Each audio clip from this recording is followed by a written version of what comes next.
Welcome back to the Broadman Word. And for the next few times together, we are really going to be talking about the importance of the local church. And this is not a persuasion or like a force, like I'm forcing you to go to church. But I think what's important is to see why being part of a specific local church is important, why it's biblical, and then two, what that really means.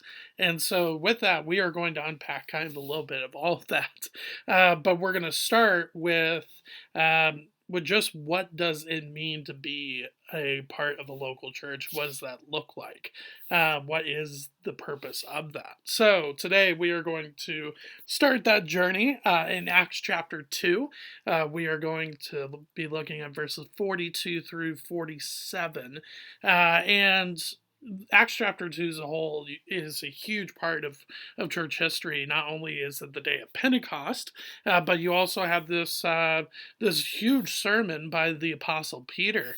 And at the end of it, not only do a few people come to know Jesus as Savior, but about 3,000, as we see in Acts chapter 2, verse 41.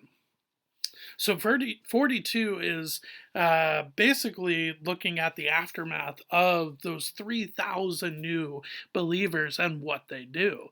So Acts chapter 2, verse 42. And they devoted themselves to the apostles' teaching and the fellowship, to the breaking of bread and the prayers. And all came upon every soul, and many wonders and signs were being done through the apostles. And all who believed were together and had all things in common.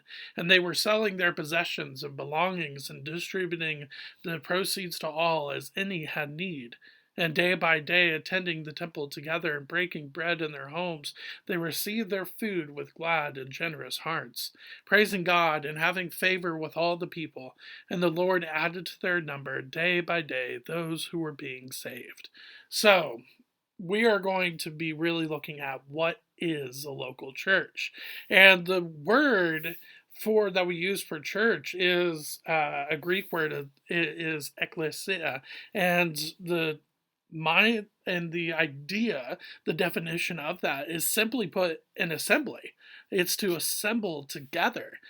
Church is not supposed to be the word, the definition behind the original Greek word was never this, just idea of getting together once a week, or maybe twice a week, but assembling regularly. It's a public assembly, and therefore it can happen as much as you want it to.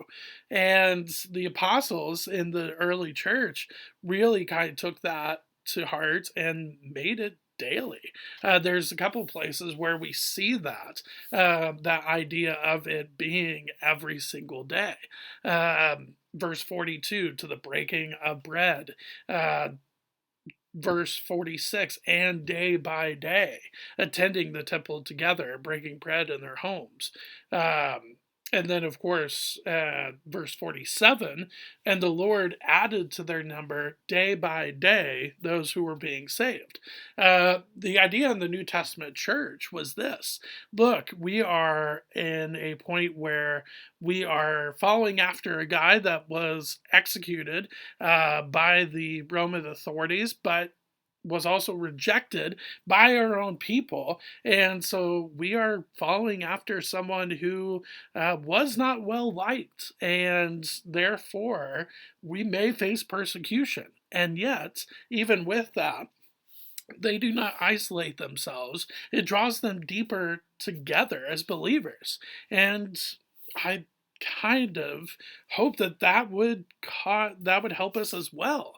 I mean, granted, I don't necessarily, of course, that doesn't mean that I want us to all be persecuted, but there is something that is encouraging, but also deeply beautiful about this idea that believers in this day and age they really had no they had no other choice. They had to together. They had to do life together, because they were being sought out and persecuted. Here in the States, it's Yes, there's persecution. I'm not saying that there's not, but it's a different type of persecution, to the point where you and I can spend time together as believers once or twice a week. And yeah, that's cool. Let's do that. But here, that was not an option. They had to spend every single day together, in fellowship together, or else who knows where they could have ended up, whether it be in the Roman Colosseum and facing the Colosseum games that would have been, that would obviously eventually lead to their death, or if it would lead them to being stoned, or who knows, or exiled. There was no good outcome. And now eventually um, this led to a point where it things did turn out uh, okay, especially in the 300s AD, with Constantine. But until that time, they really had to band together. And for us, it's not that we don't see it that way. It's just it is kind of seen more as a social hour than anything else. Oh, yeah, I'll go once or twice a week, and that will check the box of fellowship. But then that's it. And really, even once or twice a week, it's kind of being seen more and more just, well, I'll go, and when I'm there, and that'll be good. But according to scripture, we should be fellowshipping with each other daily, if not at least just the once or twice a week. But yet we don't seem to see that in our society today. And again, this is not a blaming, this is not a forcing you into church. This is just a explanation of where we're at and where I think scripture wants us to be at. Verse 42, and they devoted themselves to the apostles' teaching and the fellowship. I think that's important. Yes, we talk about how important it is to dive into the word, to read the Bible, to hear good, solid preaching and teaching. Don't get me wrong, very important. uh, it says so in verse 42, but then it follows up, and the fellowship. It's not just teaching, but it's the fellowship part that's also important that we should be devoted to. And yet, a lot of times, we devote ourselves to the teaching part or to the music part, but we don't really seem to devote ourselves to the fellowship part, doing life together. And as we go along, we'll see what that exactly means. We'll look at Dietrich Bonhoeffer, for instance, in his book Life Together.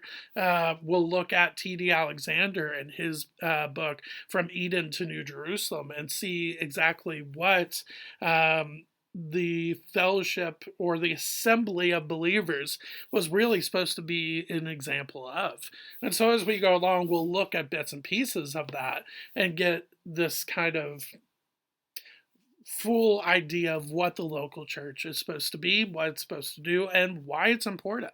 But today, I just wanted to give an introduction to the fact that it's an assembly, and not just that, but it's supposed to be a consistent assembly that is to meet regularly, and we are supposed to devote ourselves to that fellowship.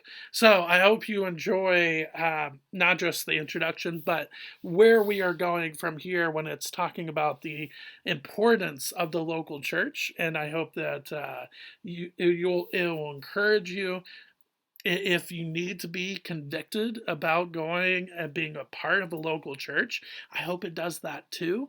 But at the same time, my goal is not to force you to go to church, but my goal is to show you and hopefully to encourage you about why being part of a local church is so important and is so beautiful in that fact as well.